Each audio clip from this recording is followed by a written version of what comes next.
moi c'est Andrea, alias la licorne de la tech. Donc pour ceux qui me connaissent pas de base, j'ai un très gros réseau sur Snapchat avec beaucoup d'abonnés issus du milieu de la teuf.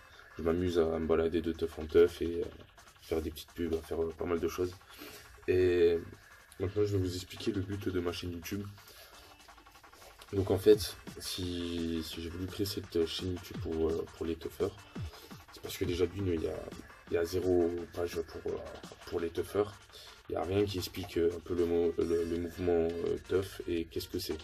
Du coup, moi, j'ai une petite idée en tête, c'est que je vais faire des petites vidéos de quand je me balade en teuf. Je vais faire des petits montages vidéo assez sympas comme ça. Je peux vous montrer c'est quoi des teufs pour les gens qui ne connaissent pas. Et pour ceux qui connaissent, ben, si ça peut vous faire plaisir de voir des bonnes vidéos, ben, ça me fait plaisir. Et deuxièmement, je vais insister sur le fait que je vais faire de la prévention et de la sensibilisation. Ça sera des vidéos que je ne ferai pas en teuf, à part quand il y aura les stands de prévention, pour justement bien montrer l'équipe, qu'est-ce qu'ils font, pourquoi ils sont là avec leur petit chapiteau rouge, avec leur siège et leur table, avec plein de prospectus et des sachets qu'on connaît tous, les petits kits magiques pour les teufs.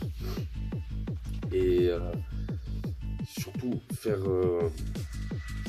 essayer de marquer les gens avec mon histoire en fait, parce que là moi du jour au lendemain je me retrouve dans un hôpital pour la dictologie.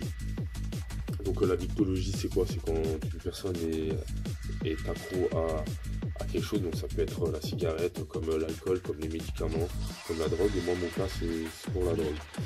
Donc du coup ça fait plus d'un an que je me drogue, mais en mode vraiment sévère. Et depuis le mois de mai, j'ai commencé à descendre comme ça, tu vois. J'étais là et maintenant je suis là. Voilà. Et du coup, j'ai commencé à avoir des gros soucis au niveau du thorax, au niveau du cœur, au niveau du nez. Je fais beaucoup de crises de tachycardie la nuit, et des crises de pneumocardie. Et j'ai déjà failli faire 2 OD plus 3 crises cardiaques. Donc dont une la semaine dernière, c'était ma plus grosse crise. J'ai jamais fait une crise aussi forte que celle-ci. Et c'est cette crise-là qui m'a donné les forces de me relever, de me dire écoute mec, maintenant il faut réagir, tu vois, genre tu peux plus continuer comme ça, tu fais souffrir tout le monde, parce que oui, à savoir, j'ai dû réveiller ma mère en pleine nuit. J'ai pas honte de le dire, hein, je suis allé réveiller ma mère en pleine nuit, j'étais en pleurs, en stress, et je lui disais maman, ça va pas, je sens que je vais refaire une crise, je me sens mourir en fait, je commence à avoir des palpitations partout, j'avais tout le thorax et le cœur et plus la veine qui passe ici, ben, il y avait tout qui commence à gonfler, mais vraiment, tu vois, comme quand tu vois dans les films, tu vois. Et ma mère elle me fait mais comme toi, c'est même crise que tu fais d'habitude, reprendre ton souffle, vas-y, viens, je vais t'aider et tout. J'ai soulevé mon t-shirt, elle a même pas eu besoin de toucher mon torse, qu'elle a vu, elle a dit, elle a tout de suite paniqué, elle voulait appeler le SAMU et tout, mais Dieu merci, ma mère m'a donné les forces de rester debout et de me dire que ça va passer et qu'elle serait là pour me rassurer. Et heureusement que ma mère elle était là. D'ailleurs, je lui fais de gros bisous. Et parce que si elle n'avait pas été là, ben, à l'heure actuelle, je serais pas là en train de vous faire une vidéo, parce que comme les médecins m'ont dit, une crise, comme on leur a raconté, ben, genre tu survis pas tout seul parce que tu t'angoisses tellement, tu stresses tellement que ben, en fait tu calmes à la fin. Et bref, du coup, j'ai envie de faire un petit vlog comme ça sur YouTube où je raconte les désastres de la drogue, qu'est-ce que ça peut en dire, qu'est-ce que ça peut causer comme problème en dehors dans ta vie perso, tu vois. Alors parce que pour certaines personnes, il y en a qui perdent leur boulot, il y en a qui perdent leur femme, il y en a qui perdent la garde de leurs enfants, il y en a qui sont au bout de leur vie, qui ont que des pensées négatives. Moi ça va, j'ai du boulot, je travaille en Suisse et tout, donc ça va. Mais derrière je fais souffrir ma famille énormément. Ma pauvre mère, je lui ai fait la misère sans le vouloir en fait, parce que ça faisait des mois, enfin des années plutôt que j'habitais plus chez mes parents. Et là récemment j'habitais chez chez mon meilleur pote. Et je savais pas que ma mère était au courant que je tapais autant de drogue, qu'elle savait que j'étais dans un état tellement bas que ma mère a fini en dépression, qu'elle a perdu son boulot, que maintenant elle se retrouve au chômage alors qu'elle ne s'est jamais retrouvée au chômage de sa vie. Et elle a perdu du poids, et elle était dans un état dépressif, elle a dû se faire hospitaliser. Et j'en suis pas fier de tout ça, mais je le dis honnêtement parce que comme ça vous avez un exemple pour vous dire jusqu'où ça peut mener les drogues. Sans qu'on le veuille, moi ma mère maintenant elle m'en veut pas parce que je suis son fils et parce que je le savais pas et parce que ça reste ma mère et que si son enfant va pas bien, elle va pas bien.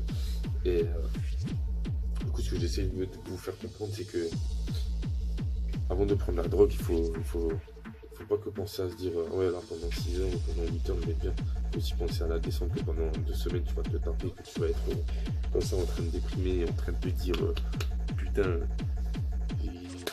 pourquoi je fais ça, tu vois.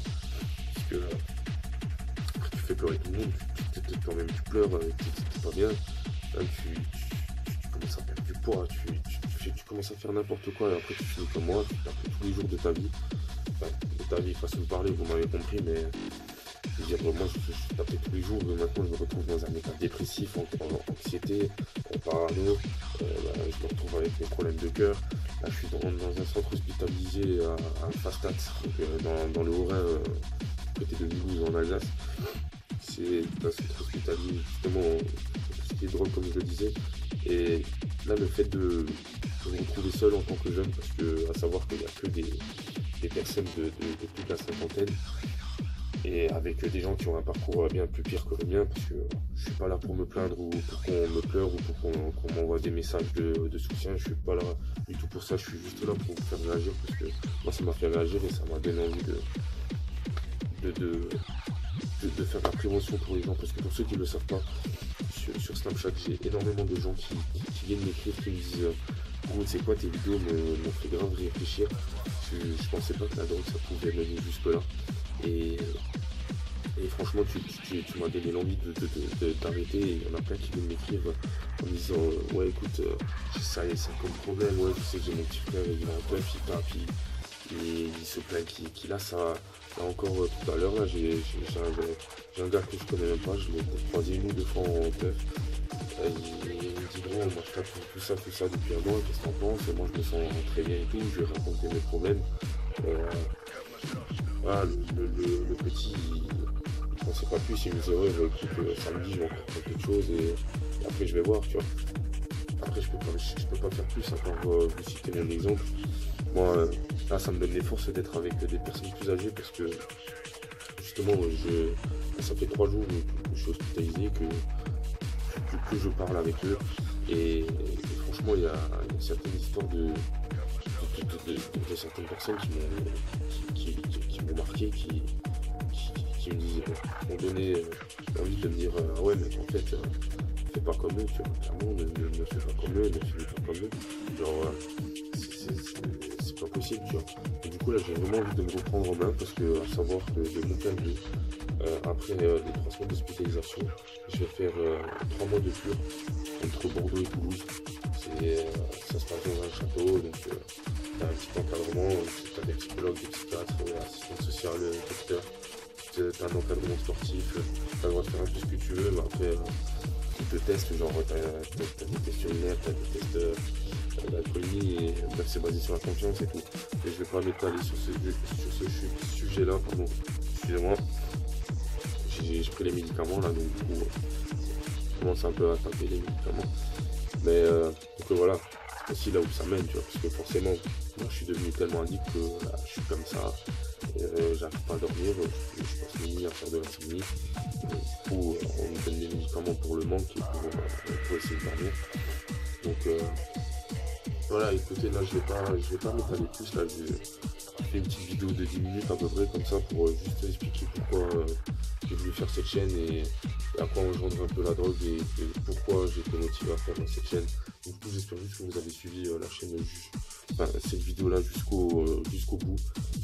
N'hésite pas à partager, à mettre un petit pouce bleu et surtout partager pour essayer de sensibiliser les gens. Je fais même pas ça pour avoir des milliers d'abonnés, j'en ai rien à foutre. C'est si juste je peux essayer de toucher quelques personnes et essayer de marquer les esprits, franchement ça me ferait super plaisir. Et je pense que par la suite je vais faire des petites vidéos live sur YouTube où vous pourrez directement commenter, où vous me poserez vos questions.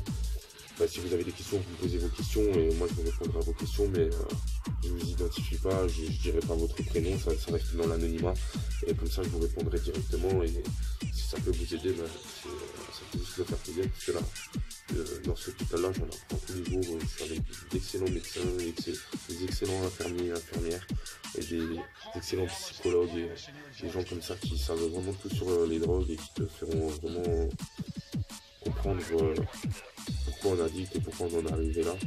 Et du coup, si je peux vous aider, ça me fait plaisir. Donc voilà, n'hésitez pas à partager. Je ferai des grosses vidéos les prochaines fois, hyper lourd. Sur ce, je vous souhaite une bonne soirée à tous. J'espère que la vidéo vous aura plu. Et je vous dis à la prochaine. Ciao, ciao.